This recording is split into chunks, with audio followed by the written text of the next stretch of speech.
नमस्कार। श्री नंदीश्वर विद्यालय द्वारा संचालित ई क्लासेस में आपका बहुत बहुत स्वागत है। बच्चों, आज हम कक्षा 10वीं में हिंदी विषय के पद्य खंड का भक्तिधारा के अंतर्गत पाठ विनय के पद, जिसके कवि हैं सूरदास, इसको पढ़ेंगे, इसके भाव को समझेंगे, इसकी व्याख्या करेंगे। लेकिन ठीक उससे पहले थोड़ा सा सूरदास जी के बारे में जान लेते हैं, उनके जीवन परिचय के बारे में जान लेते हैं। सूरदास जी भक्तिकालीन काव्य के यानी हिंदी साहित्य के पद्य साहित्य में भक्ति काल के एक मुख्य धारा के कवि हैं, कृष्ण भक्ति धारा के कवि हैं। सूरदास जी को इस विश्व में लगभग सभी जानते होंगे। उनकी कई रचनाएं, महत्वपूर्ण रचनाएं, सूरसागर, सूरसारावली इत्यादि कई मर्मस्पर्शी रचनाएं हैं। सूरदास जी ने कृष्ण भक्ति को पाला पोसा, उसका पोषण किया, जिसमें मुख्य रूप से कृष्ण के बाल्यकाल का उनका वर्णन, उनके वात्सल्य का वर्णन बड़ी बारीकी से किया है। तो आइए हम उनकी कुछ रचनाओं के बारे में, जो उनका खंड है विनय के पद, उनकी कुछ कविता के यहाँ पर व्याख्या करेंगे, उसको समझेंगे। अविगत गति कछु कहत न आवे, ज्यों गूंगे मीठे फल को रस अंतर्गत ही भावे। कुछ पंक्तियाँ हैं यहाँ पर जो सूरदास जी की, उनकी व्याख्या करते हुए देखिए उन्होंने क्या लिखा है कि अविगत गति कछु कहत न आवे, ज्यों गूंगे मीठे फल को रस अंतर्गत ही भावे। तो कहने का तात्पर्य यह है, वो कहना चाहते हैं कि जिस प्रकार देखिए, मतलब यह कहना बहुत ही कठिन है। यहाँ पर उन्होंने सगुण भक्ति को अपना उद्देश्य मानते हुए, सगुण भक्ति को अपना उद्देश्य मानते हुए यहाँ पे लेकिन निर्गुण भक्ति के रूप में कुछ तर्क दिया है, निर्गुण भक्ति के पक्ष में कुछ तर्क दिए हैं। वो कहते हैं कि निर्गुण भक्ति जो है, निर्गुण का मतलब सगुण का अर्थ भी थोड़ा सा यहाँ पे बता देता हूँ मैं आपको, कि भक्तिकालीन काव्य की निर्गुण काव्य धारा और सगुण काव्य धारा के दोनों ही अपने प्रतिनिधि अलग अलग कवि हैं, जिनमें सगुण भक्ति धारा के तुलसीदास और कृष्ण और तुलसीदास जो हैं, तुलसीदास जी और सूरदास जी दोनों ही सगुण भक्ति धारा के प्रमुख कवि हैं। तो उसमें सगुण में क्या होता है कि ईश्वर के साकार रूप, उनके जो आकार रूप, अवतरण, इस तरह की उनकी लीलाओं का वर्णन किया जाता है। लेकिन ठीक इसके विपरीत निर्गुण काव्य धारा में इन सब का वर्णन नहीं किया जाता, वह सूफी काव्य धारा के अंतर्गत आती है। तो यहाँ पर निर्गुण भक्ति में ही तर्क दिया है। वो कहते हैं कि जिसे हम जान नहीं सकते, समझते नहीं है, जिसका ज्ञान हमें नहीं है, तो उसके बारे में, उस ईश्वर के बारे में कहना बहुत ही कठिन है, बहुत ही एक दुर्गम कार्य है। जिस प्रकार कैसे कि जैसे कोई गूंगा व्यक्ति होता है और वह मीठे फल का आनंद अपने मन ही मन लेता रहता है, लेकिन वाणी के अभाव के कारण वह उसको व्यक्त नहीं कर पाता। तो उसी तरह से निर्गुण काव्य की यही विशेषता है कि उस निराकार ईश्वर के बारे में हम कुछ व्यक्त नहीं कर पाते। आगे क्या कहते हैं देखिए, परम स्वाद सबह सुनिरंतर, अमित तोष उपजावे, मन वाणी को अगम अगोचर। अगोचर का तात्पर्य हुआ जो दिखाई नहीं देता। सो जाने सो पावे, रूप रेख गुण जात जुगत बिन, निरालंब कित धावे। कित मतलब कहाँ, धावे मतलब दौड़ना। सब विधि अगम विचार है ताते, सूर सगुण पद गावे। सगुण मतलब सगुण हो गया, गावे मतलब गायन करना। तो यहाँ पर वो कहते हैं कि ये उसका जो परम स्वाद यानी कि श्रेष्ठ, यानी कि स्वाद का मतलब यहाँ पर यह हुआ अनुभव की बात करते हैं हम। तो उस तरह से देखिए, जिसके लिए वाणी, मन और वाणी जैसे व्यक्त नहीं कर सकती और जो कहीं दिखाई भी नहीं देता, उसके लिए जानने से क्या लाभ है, सूरदास जी यहाँ पर कहते हैं, उसके लिए जानने से यहाँ पर क्या लाभ है। और जिसकी ना तो कोई रूपरेखा है और ना ही उसको प्राप्त करने के लिए कोई विशेषता, कोई गुण भी है।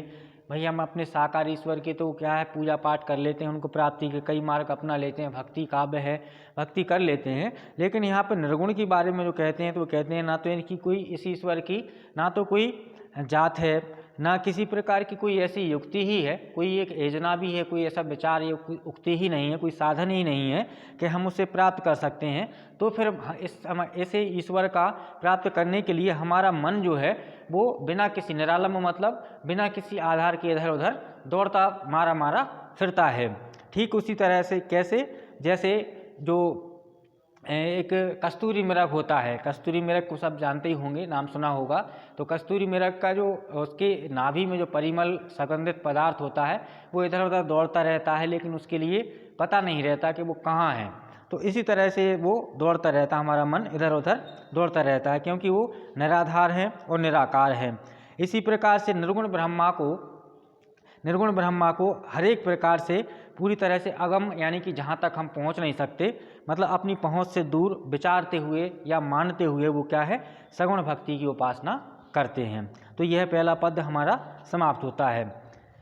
दूसरा पद है, हमारे प्रभु अवगुण चितना धरो, अवगुण मतलब अवगुण, चित मतलब मन, समदर्शी है नाम तुम्हारो सो पार करो।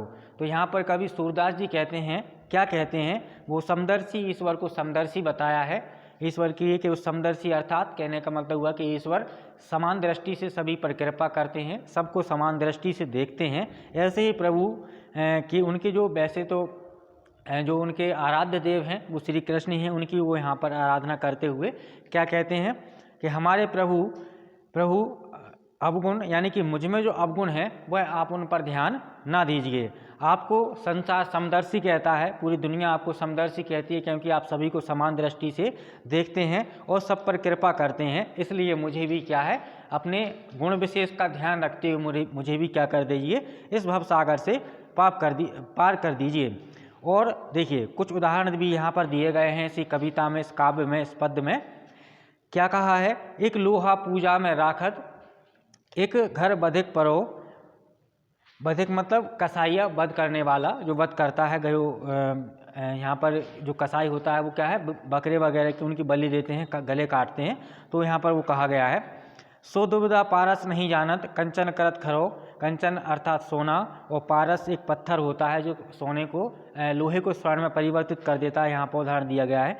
वो कहते हैं कि एक जो लोहा होता है वो पूजा पाठ करते हैं या कथावाचन इस तरह के जो होते हैं अपने धार्मिक कार्य, उसमें लोहा जो रखा जाता है तो वो पवित्र माना जाता है। वहाँ पे वो एक लोहा जो रखा जाता है, और एक लोहा जो होता है वो छुरे के रूप में बधिक यानी कसाई के हाथ में आकर वो क्या करता है, जीवों के गले काटता रहता है। लेकिन देखिए पारस इस प्रकार की दुविधा को उसमें किसी प्रकार का अंतर्भेद नहीं करता है, और उसके लिए सभी दोनों प्रकार के लोहे को काय में स्वर्ण में परिवर्तित कर देता है। अगला उदाहरण दिया है, एक नदिया एक नार कहावत, नार मतलब जो एक नदी होती है और उससे छोटे जो नाले वगैरह होते हैं, वो पानी के बहते हुए जो धारे स्रोत होते हैं, उसका कहा है यहाँ पर। एक नदिया एक नार कहावत, मेलो नीर भरो, जब दो मिल बरन एक भये, सुर शरीर नाम परो। तो वो क्या कहते हैं, देखिए कि एक नदी होती है, इसमें स्वच्छ पानी जाता है, एक नाला भी होता है, नाले में गंदा पानी रहता है, मैला यानी कि गंदा, नीर मतलब पानी भरा होता है। लेकिन क्या होता है कि सुरसरी अर्थात गंगा उसको दोनों को ही अपने में समाहित कर लेती है, किसी प्रकार से उसमें कोई भेद नहीं करती है। तो इसी प्रकार से ईश्वर को भी यहाँ पे सलाह दी है और कहा है, उनसे विनती की है, अनुनय किया है। क्या किया गया है कि आप ईश्वर समदर्शी हैं, इसी प्रकार से मुझे भी क्या है, भवसागर से पार कर दीजिए, मुझ पर भी क्या है अपनी कृपा की बरसात कर दीजिए। तन्माया ज्यों ब्रह्म कहावत, सूर सुमिल विग्रहो, के इनको निराधार कीजिए, के प्रणजात तरो। तो वो कहते हैं कि देखिए मेरा जो ये कहने का मतलब ये मेरा जो शरीर है, जीव जो है इस संसार का, वो माया से मिलने के कारण क्या हो गया है, दूषित हो गया है। तो सूरदास जी कहते हैं उनसे मिलकर क्या हो गया है, दूषित हो गया है। इसलिए वो कहते हैं कि इनको निर्धार कीजिए कि प्रणजात करो। तो वो कहते हैं कि आप समदर्शी हैं, आप भी मुझे किसी बातों का विचार किए हुए इन निराधार बातों को भूलकर आप सब मेरे अपराधों को भूलकर मुझे भी क्या कर दीजिए, इस भवसागर से पार कर दीजिए, मुझ पर कृपा कीजिए, नहीं तो आपके समदर्शी होने का प्रण टल जाएगा। तो ये दो पद्यखंड हो गए। तीसरा है मौसम, मोह मतलब मैं, अपने बारे में उन्होंने कहा है, सब मतलब समान, कौन कुटिल खल कामी, खल कामी, खल मतलब दुष्ट होता है, कामी मतलब काम वासना से इस तरह से मतलब संसार के कुछ गलत कार्यों में पड़े हुए उस व्यक्ति के बारे में उनके कहा है। तुम सो कहाँ छिपी करुणामय सबके अंतर्जामी, अंतर्जामी यानी कि अंतर्यामी। ईश्वर क्या होता है? अंतर्यामी होते हैं, वो हृदय की बात को जान लेते हैं मनुष्य की। और करुणामय यानी कि करुणा यानी कि दया करने वाले, कृपा करने वाले, वो इस तरह से यहाँ पे बताया गया है। तो वो कहते हैं कि मौसम यानी कि अपने आप को कुटिल खल कामी कहा है, उन्होंने दुष्ट कहा है अपने आप को। कहते हैं कि मेरे समान इस संसार में कोई कुटिल और दुष्ट व्यक्ति और कामी क्रोधी व्यक्ति नहीं होगा। इस संसार के तमाम दुर्गुणों से भरपूर मैं ऐसा व्यक्ति हूँ जो इधर उधर काम वासनाओं में, इस तरह के गंदे कार्यों में लिप्त बना रहता हूँ। वो कहते हैं कि तुम तो करुणा के सागर हो, मेरे लिए मुझ पर कृपा कर दीजिए। आपसे ये इन सब बातों आपसे छुपी नहीं, आप तो सब जानते हैं, सबके हृदय की बात को जानते हैं। आगे क्या कहते हैं देखिए, जो तन दियो ताहे विसरायो ऐसो नॉन हरामी। नॉन मतलब नमक, तो अपने आप को उन्होंने नमक हराम कहा है, इस तरह की संज्ञा दी है। वो कहते हैं कि जिसने मुझे तन दिया, यानी कि उस ईश्वर ने जिसने मुझे शरीर दिया, मुझे जन्म दिया, इतना शरीर दिया, मैंने ऐसा नमक हराम व्यक्ति हूँ कि वो मैंने उसी ईश्वर को विस्मृत कर दिया है, भुला दिया है। भर भर द्रोह विषय को धावत जैसे सूकर ग्रामी। तो ऐसी विषय वासनाओं में मैं लिप्त बना रहता हूँ, डूबा रहता हूँ, उनमें ऐसे कार्य करता रहता हूँ, गलत कार्य करता रहता हूँ और गंदी गंदी यानी कि इस तरह से, और उन जगहों पर जाता हूँ वहाँ पर इस तरह से मेरा कोई ना तो काम है, ना किस तरह से मुझे क्या सत्संग की प्राप्ति होती है, ना सद्ज्ञान की प्राप्ति होती है।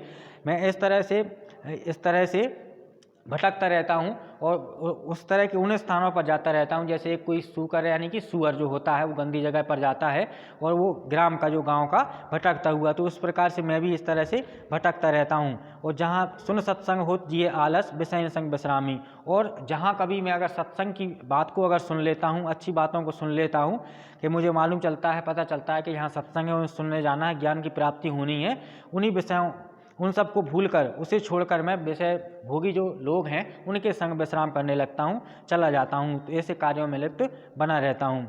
तो बच्चों, आज हमने इतने पद्य खंडों की व्याख्या की, उम्मीद है आपको समझ में आया होगा। यदि आपको किसी प्रकार की कोई समस्या होती है तो आप संबंधित शिक्षक से मिलकर इसको निराकरण कर सकते हैं। तब तक के लिए बहुत बहुत धन्यवाद।